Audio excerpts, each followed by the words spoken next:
An event we were completely unaware of during the race may have been a major setback for Hawaii's top contender, Team Primo, as they made their run as bringing the title back to Hawaii.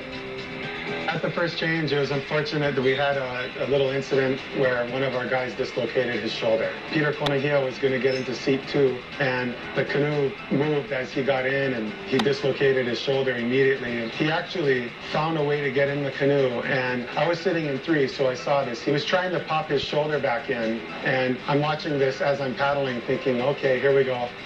And he never even got a chance to take a stroke. So once our chase boat came up to us, he jumped out. We all moved up a seat, and we had to deal with the situation and hope that he's okay. But we couldn't let emotions take over. You just kind of had to deal with it, and that's what we have. There's 8 guys. Let's go. It is what it is. It would have been nice to challenge the top teams with 9 guys, but at the end of the day, we got home safe, and Peter's okay, and that's really that matters.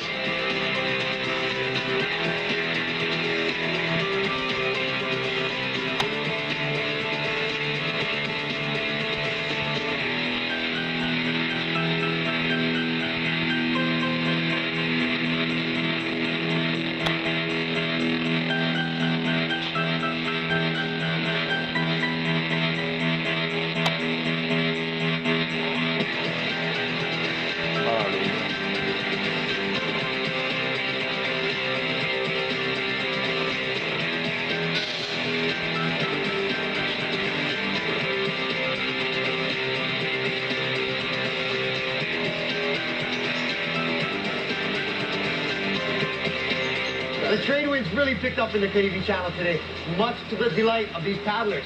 Now the wind, currents, tide, these are only a few things that these steersmen use when they're thinking about course selection. Leading up to the channel the week before the race, usually everyone's checking the forecast every day, and they know the tides and kind of what the wind is going to be doing, so they hopefully have a general idea for what the race is going to be like. You have considerable variables out there, and of course the bigger the surf, the more exciting it is, and we train in surf conditions, so we like surf. We like it when it's big. But as I was flying over, there was a number of different patterns that I witnessed from the airplane. There's a small south swell coming, and then there's a wind swell on top of it, and then there's a bit of a north swell.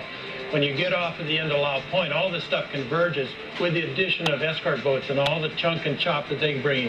So it's really quite exciting, and you really have to be able to maintain balance in your boat and patience and get past that point. And then out in the channel further, you're going to have more of a consistent flow out of the northeast, but with wind coming at one side. And there's different theories on which way to go based on that information. And of course, there's always a current under the surface too. But that's part of the excitement to me, is the variables. You just don't know how or what you're going to face. But that's part of the excitement. Yeah, well, the water here is completely different. A lot of our racing at home's coastal, so you don't get the